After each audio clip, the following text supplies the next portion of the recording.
నమస్కారం. ఇది బుధబోధ సాయిబాబా సందేశాలను మన హృదయాల్లో పదిలంగా నిలిపే ఓ చిన్న ప్రయత్నం. ఈరోజు ఓ మాట ఓ జీవితాన్ని ఎలా మార్చిందో చూద్దాం. ఒక యువకుడు జీవితంలో దిగజారిపోయాడు.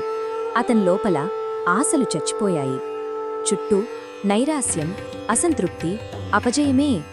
ఒకరోజు అతను షిరిడీకి వచ్చాడు. బాబా దరికి చేరి కన్నీటితో అడిగాడు, బాబా, నా జీవితానికి దారి లేదనిపిస్తోంది అని. బాబా చూశారు, నవ్వారు కాదు, ఏడ్చారు కాదు. ఒక ముదసలి తండ్రిలా బాబా అతని చేతిని పట్టుకుని చెప్పారు, ఒక్క మాట చెప్తున్నాను, గుర్తుపట్టుకో. శ్రమించు, ప్రేమించు, మరొకరికి ఉపయోగపడేలా జీవించు. పైసాన్ని దేవుడి చేతుల్లో వదిలే. ఆ మాట ఆ యువకుడి గుండెల్లో నిండింది. ఆమెను మేల్కొలిపింది. అతన్లో ఒక కొత్త శక్తిని నింపింది. ఏం జరిగిందో తెలుసా? కొన్ని సంవత్సరాలలోనే ఆయన ఒక పెద్ద సేవా సంస్థ స్థాపించాడు. ఎందరో పిల్లలకు విద్య, వృద్ధులకు ఆశ్రయం ఇచ్చాడు. ఒక మాట మార్గం చూపింది. ఒక మాట చీకటిలో వెలుగై నిలిచింది.